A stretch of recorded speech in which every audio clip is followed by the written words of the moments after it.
ये video viral है। पश्चिम बंगाल के मुख्यमंत्री शुभेंदु अधिकारी के शपथ समारोह से लौटते समय प्रधानमंत्री नरेंद्र मोदी गुजरे दौर के सुपरस्टार मिथुन चक्रवर्ती के करीब रुके। आत्मीयता से कंधे पर हाथ रखा, कुछ कहा। ऐसा लगा कि कुछ खास बात हुई है। पीएम मोदी और मिथुन दा के बीच ऐसी बातें होते हुए पश्चिम बंगाल विधानसभा चुनाव प्रचार के दौरान कई बार देखी गई। पश्चिम बंगाल में बीजेपी को बहुमत मिलने के बाद से ही मिथुन चक्रवर्ती के रोल की चर्चा हो रही है। सोशल मीडिया मिथुन दा की तारीफ से भरा हुआ है। फैंस और बीजेपी समर्थक दावा कर रहे हैं कि मिथुन चक्रवर्ती ने किसी भी दूसरे नेता के मुकाबले दीदी की विदाई में कहीं ज्यादा बड़ा रोल निभाया है। फैंस कह रहे हैं कि इसके बाद भी मिथुन दा की विनम्रता देखने लायक है। शपथ समारोह के स्टेज पर मिथुन दा ने रक्षा मंत्री राजनाथ सिंह और यूपी के सीएम योगी आदित्यनाथ के पैर छुए। मिथुन दा की उम्र 75 प्लस है, यानी वो राजनाथ सिंह और योगी आदित्यनाथ दोनों से उम्र में बड़े हैं, लेकिन पैर छूना उनके लिए सम्मान जताने का तरीका है। मिथुन चक्रवर्ती की गिनती बंगाल के सबसे बड़े स्टार के रूप में होती है। राजनीति से भी उनका नाता नया नहीं है। मिथुन चक्रवर्ती 2021 में भारतीय जनता पार्टी के साथ जुड़े थे। तब उन्होंने कहा था, आप मुझे मतलबी या कुछ और कह सकते हैं, लेकिन मैं गरीब लोगों के साथ रहना चाहता हूं। मैं उनके लिए लड़ूंगा। मैं जब 18 साल का था तो मेरा सपना था कि मैं गरीब लोगों के साथ रहना चाहूंगा। मैं उनकी मदद करूंगा। मैं उन्हें उनका सम्मान दिलाने के लिए काम करूंगा। साल 2016 तक मिथुन चक्रवर्ती का नाता ममता बनर्जी की टीएमसी के साथ जुड़ा हुआ था। टीएमसी ने मिथुन दा को राज्यसभा भेजा था, लेकिन मिथुन चक्रवर्ती ने स्वास्थ्य कारणों का हवाला देते हुए राज्यसभा की सदस्यता छोड़ दी थी। टीएमसी के नेताओं ने आरोप लगाया था कि मिथुन चक्रवर्ती केंद्र की जांच एजेंसियों से डर गए थे। मिथुन चक्रवर्ती का नाम शारदा चिटफंड घोटाले में आया था। मिथुन चक्रवर्ती शारदा समूह की एक मीडिया इकाई के ब्रांड एम्बेसडर थे। अपनी सफाई में मिथुन चक्रवर्ती ने कहा था कि उनके संबंध इस समूह से पूरी तरह प्रोफेशनल थे और उनका इरादा किसी से धोखाधड़ी का नहीं था। बाद में उन्होंने ईडी को 1 करोड़ 19 लाख रुपए लौटा दिए थे। टीएमसी नेताओं के आरोपों पर मिथुन चक्रवर्ती ने कहा था, मैंने राज्यसभा सांसद का पद छोड़ दिया। मैं इसके लिए किसी को दोष नहीं देना चाहता। ये मेरा गलत फैसला था। इस मुद्दे को यहीं खत्म कर देना बेहतर है। वो करीब 2 साल तक टीएमसी के साथ रहे। टीएमसी ज्वाइन करने को अपना गलत फैसला बताने वाले मिथुन चक्रवर्ती डरने के आरोपों को खारिज कर देते हैं। फैंस मिथुन चक्रवर्ती की 1990 के दशक की एक फिल्म तीसरा कौन का डायलॉग याद दिलाते हैं। इस फिल्म में मिथुन चक्रवर्ती अपने ही रूप में थे, यानी वो पर्दे पर मिथुन चक्रवर्ती का ही किरदार निभा रहे थे और उनका फिल्म के मुख्य विलेन अमोल पालेकर से कहा गया एक डायलॉग बड़ा फेमस हुआ था। ये डायलॉग था, अगर मैं फिल्म लाइन में नहीं होता तो तुम जैसे कई गुंडे मेरे दरवाजे पर हुक्का भरते। जानकार दावा करते हैं कि ये बात बहुत गलत भी नहीं है।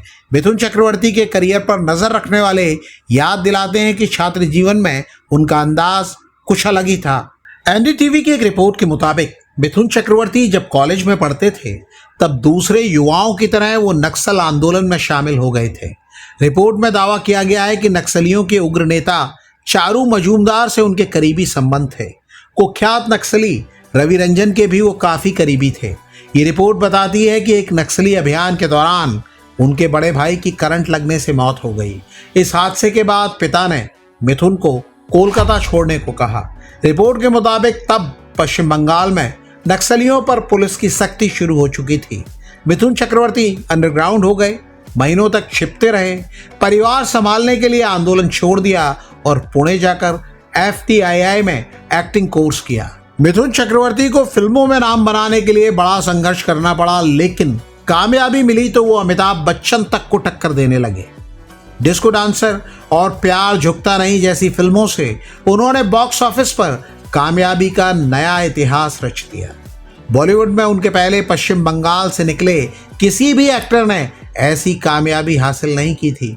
ये दावा किया जाता है कि मुंबई फिल्म इंडस्ट्री पर राज करने वाले बड़े बैनर्स ने मिथुन चक्रवर्ती को कभी रोल ऑफर नहीं किया, लेकिन मिथुन दा ने अपनी अलग ही इंडस्ट्री बना ली। वो ऊटी शिफ्ट हो गए तो अपनी फिल्मों के निर्माण को भी वहीं शिफ्ट करा दिया। ये दावा किया जाता है कि स्टारडम हासिल करने के बाद भी वो लेफ्ट विचारधारा को पसंद करते रहे। जानकार दावा करते हैं कि मिथुन दा पश्चिम बंगाल के तब के मुख्यमंत्री ज्योति बसु के काफी करीबी थे और उनके कहने पर मुफ्त में शोज किया करते थे जिससे सीपीएम फंड जुटा सके। ये दावा किया जाता है कि ज्योति बसु की मौत के बाद मिथुन दा ने सीपीएम से दूरी बना ली। साल 2014 में मिथुन चक्रवर्ती का नाता टीएमसी से जुड़ा, लेकिन यह सफर लंबा नहीं चला। मार्च 2021 में मिथुन चक्रवर्ती ने पीएम नरेंद्र मोदी की मौजूदगी में बीजेपी ज्वाइन की। तब से वो पश्चिम बंगाल में बीजेपी के सबसे बड़े स्टार कैंपेनर बने हुए हैं। मिथुन चक्रवर्ती के लिए पश्चिम बंगाल के लोगों के दिलों में अलग प्यार है। डांस शो में जज बनने के बाद से कई लोग उन्हें महागुरु या एमजी कहने लगे हैं। महागुरु मिथुन चक्रवर्ती की पुरानी ठसक अब भी बनी हुई है।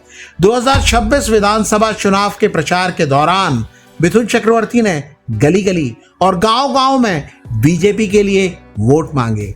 बाकी नेताओं ने प्रचार चुनाव के कुछ महीने पहले शुरू किया, लेकिन मिथुन चक्रवर्ती करीब 2 साल पहले से ही विधानसभा चुनाव पर फोकस किए हुए थे और लगातार प्रचार की मुद्रा में ही नजर आते थे। मिथुन चक्रवर्ती हिंदुओं से जुड़े मुद्दे उठाते थे। कई बार उनके कई बयान वायरल भी हुए। कुछ बयानों पर विवाद भी हुआ, लेकिन पश्चिम बंगाल के इस दादा ने अपने तेवर ढीले नहीं पड़ने दिए। विधानसभा चुनाव की तारीखें तय होने के बाद से वो ज्यादा सक्रिय हो गए। मुर्शिदाबाद में प्रचार के दौरान उनकी तबीयत भी बिगड़ गई थी, लेकिन वो जल्दी ही फिर से मैदान में उतर गए। प्रचार के दौरान मिथुन चक्रवर्ती ममता बनर्जी और टीएमसी के आरोपों पर अपने ही अंदाज में पलटवार करते रहे। पीएम नरेंद्र मोदी जब जब पश्चिम बंगाल प्रचार के लिए आए, मिथुन चक्रवर्ती अक्सर उनके साथ दिखे और इस दौरान दोनों की नजदीकी सबको दिखती रही। ये नजदीकी शुभेंदु अधिकारी के शपथ समारोह में भी दिखी। अब सब जानना चाहते हैं कि पीएम मोदी मिथुन दा से क्या कहकर गए हैं। जानकारों का दावा है कि मिथुन चक्रवर्ती हमेशा से विचारधारा के लिए काम करने वाले व्यक्ति रहे हैं। वो बदले में कुछ फायदा नहीं चाहते, लेकिन देखना यह है कि परिश्रम के बदले बीजेपी मिथुन दा के लिए क्या सोच रही है। आपको क्या लगता है? पश्चिम बंगाल चुनाव में मिथुन चक्रवर्ती की भूमिका और उनके आगे के रोल को लेकर अगर आप कुछ कहना चाहते हैं तो कमेंट करके हमें बताइएगा जरूर।